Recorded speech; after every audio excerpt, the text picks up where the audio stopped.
During her 47 years in the fleet, USS Midway proved to be one of the most versatile and capable ships in the history of the post-World War II aircraft carrier. In the late 40s, Midway was the first American ship to launch a German V-2 rocket, which helped usher in a new era of naval warfare.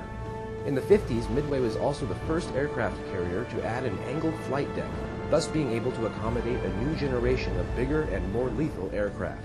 Midway saw action in Vietnam, and she acted as a deterrent against Soviet aggression during the Cold War. And remarkably, after 45 years of service, after being commissioned and decommissioned more than once for major upgrades, and after having launched and recovered multiple types of aircraft from her flight deck thousands and thousands of times over half a century, Midway was chosen to act as flagship during the First Gulf War.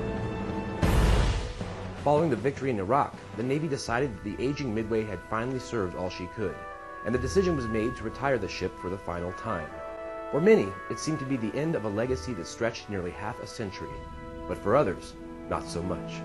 Just as soon as Midway was decommissioned for the last time in 1992, a group of veterans and other volunteers took up an effort to save Midway from the scrapyards. And after 12 hard-fought years of negotiations and fundraising, the group's efforts paid off with the 2004 grand opening of the Midway Museum here in San Diego. Though the ship now rests across the bay from the U.S. Navy's active carriers, Midway still sees plenty of her own activity on a daily basis. Since the museum opened in 2004, over 2 million visitors have crossed Midway's brow. Welcome aboard the aircraft carrier Midway. Once aboard the vessel, visitors are offered a walking audio tour of the ship, which leads them to an assortment of Midway's restored spaces. From the mess decks, which prepared over 10 tons of food every day for Midway's large crew, to the engineering spaces, where 12 boilers drove steam turbines for tens of thousands of miles during all of Midway's years at sea.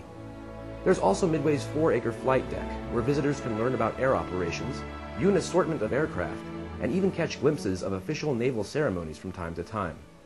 The museum's backbone is made up of hundreds of volunteers, most of them retired veterans, who lend their time whenever they can for a variety of different reasons. Retired Senior Chief and Vietnam veteran Richard Reyes served on Midway in the 80s, and he says that having the chance to educate visitors on Midway's legacy is payment enough for his time. They walk away with a lot of feeling of satisfaction on their part because they got to know a lot more about what the United States did, not just as a man of war or an aircraft carrier or something that was out there to instill fear. We were out there considerably helping out a lot of countries whenever there was a disaster in their part of the world. And for many Midway visitors, learning about the ship's rich history is greatly appreciated.